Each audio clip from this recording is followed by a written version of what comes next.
Les Amérindiens, ils vivent en communauté. Essentiellement des images d'Épinal. Pas grand-chose. Pas trop.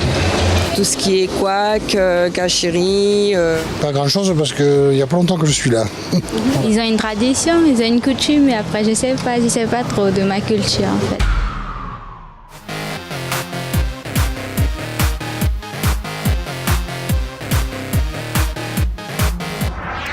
Si loin, si proche, c'est ce que l'on pourrait dire des Amérindiens, peuple autochtone de Guyane. Nous partageons la même terre et pourtant nous échangeons somme toute si peu. Que connaissez-vous de la culture amérindienne? Nous vous avons tendu le micro, nous kakutezot en Mimisouk Peya.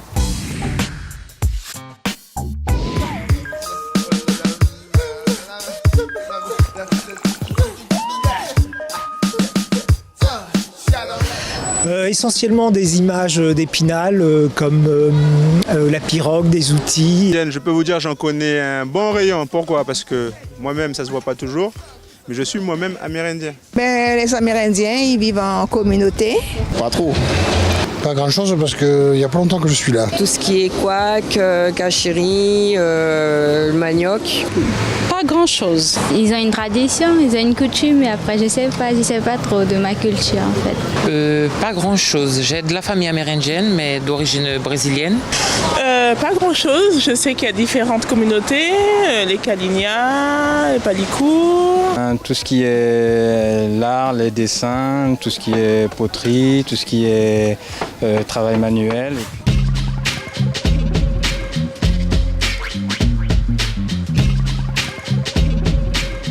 Non, pas du tout. Et pourtant, les Amérindiens, ils étaient là bien avant nous. Mais je trouve qu'effectivement, c'est un grand manque. Non, il en manque justement. Et ça serait bien en fait qu'on fasse un peu d'effort.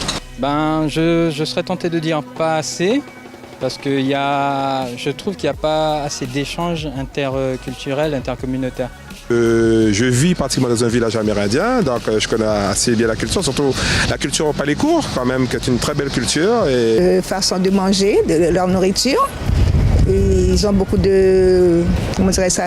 Ils cultivent surtout beaucoup de plantes pour le besoin de la famille.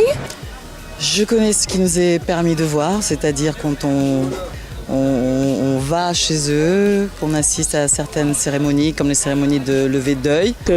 J'ai l'impression qu'ils sont un peu discrets, ils sont un peu oubliés.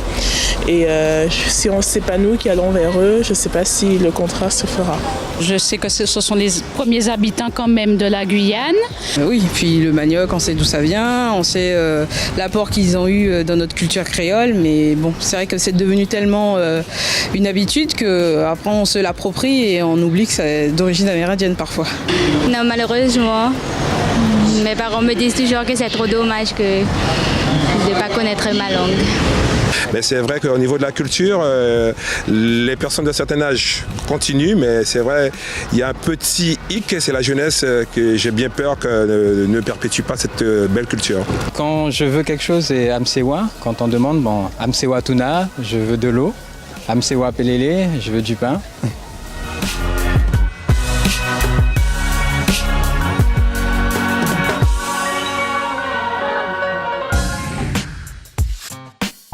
La culture amérindienne, on en parle tout de suite avec notre invité.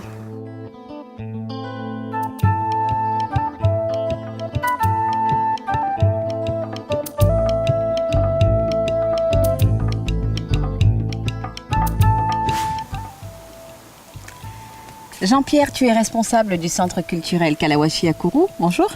Yabolé. Mando, ça va? Ça va bien. Merci.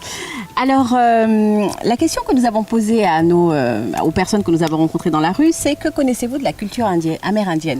Parce qu'en fait, nous sommes si proches et si loin à la fois, dans la mesure où nous partageons le même territoire, le même espace, et que pourtant, nous n'échangeons pas tant que cela. Qu'est-ce que tu en penses? Bien, parce que dans le passé récent, les Amérindiens avaient du mal à communiquer avec les autres. Donc, c'est important de communiquer. C'est sûr. Maintenant, les Amérindiens parlent le français, le créole, le taïteki, même le brésilien, tout ce qui compose toutes la langue des communautés qui sont en Guyane. Et ce qui est aussi intéressant, c'est que maintenant, avec l'année des peuples autochtones, chaque année, l'Amérindien vient sur la place des Palmistes pour montrer qu'il existe, montrer ses parures, c'est vrai. Ses danses. C'est vrai, c'est un échange effectivement un qui échange, nous permet de nous côtoyer, mais ce serait effectivement mieux qu'il y en ait davantage de ce type d'échange. L'échange, comme lorsque vous marchez dans la rue, vous allez voir des métissages.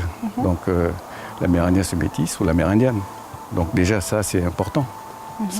C'est là qu'on arrive vraiment à se voir, à se comprendre, à pouvoir communiquer et échanger. Alors aujourd'hui, les rapports entre les créoles et les Amérindiens ont bien sûr évolué. On se côtoie quand même bien plus qu'il y a encore quelques années par le passé, n'est-ce pas? Bien sûr, oui, ça se voit. Même on les voit bien dans la politique aussi. J'ai vu la liste. Donc je pense que là, on est en pleine relation avec la Guyane. La Guyane tout entière. Tout entière, oui. Sauf que en Guyane, il y a 6 tribus.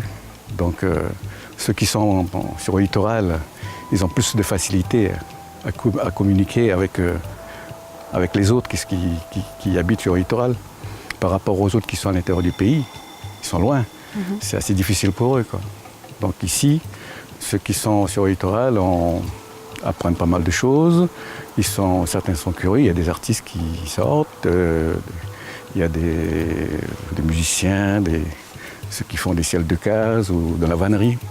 Et comme nous, des constructeurs de carbet.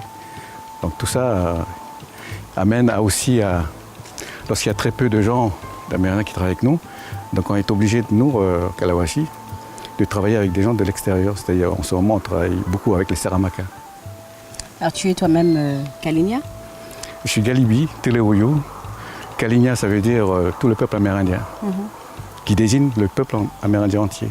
D'accord. Donc moi, je suis un Telewoyo. En français, c'est Galibi. Un Galibi. Voilà. D'accord. Alors qu'est-ce qu'on doit connaître absolument de la culture Galibi? La culture Galibi. Les Galibis font partie, c'est la plus forte population amérindienne de Guyane. Donc la forte population amérindienne de Guyane qui sont basées sur la région de Saint-Laurent-du-Maroni, Awali-Yali-Miapo, tous les villages qui entourent Saint-Laurent-du-Maroni. Et en face, il y a aussi un grand village Galibi au Suriname. Donc vous prenez Saint-Laurent-du-Maroni, vous descendez. Irakubo, c'est Galibi. Vous irez c'est Galibi. Donc, et puis je crois qu'ils sont aussi répartis sur l'île de Cayenne. Puis nous avons les Arawak, qui sont un village à Saint-Laurent et 2 villages sur la commune de Matori. Et nous avons les Palicos, qui sont à Macoria, Favar et Saint-Georges de l'Oyapock. Et quand je descends le Maroni, j'arrive chez les Wayana et quelques Émérions. Et quand je descends l'Oyapock, j'arrive chez les Wayampi. Donc comme vous devez savoir, il y a 2 communes dirigées par des Amérindiens, c'est Kamoupi-Troisseau et Awali-Yali-Miapo. D'accord. Alors brièvement, comme ça, petit cours de conversation, histoire de pouvoir échanger plus facilement avec les Galibis. Bonjour, comment vas-tu? Néa Bolé. Tu réponds Mondo. Oui, comme on l'a fait tout à l'heure. Ouais. Oui. Puis après, tu peux dire, qu'est-ce que tu veux dire? Merci. Il n'y a pas de merci, tiens. Ah, il n'y a pas de merci, pourquoi? Ouais, parce que, tiens, je ne me suis pas interrogé dessus, parce que quand on vivait en communauté, les gens, lorsqu'ils viennent, ils viennent chez vous, ils viennent avec leur... À l'époque, quand il y avait des carbets, avec leur banc, quand ils partent, ils repartent avec leur banc. D'accord. Ouais. Et donc, pour se dire au revoir? Non, on dit toujours, on se reverra demain. Kolopotela. Kolopotela. Kolopotela, oui. On fait comme si. Kolopotela. Kolopotela. Merci. Je t'en prie. Chomolopo, c'est ça? C'est ça. C'était votre émission Mimisouk pour être au cœur de la vie du pays. Les Amérindiens des Guyanais plutôt discrets que nous avons tout intérêt à mieux connaître. Tout ça, c'est la Guyane aussi, en Mimisouk Pays.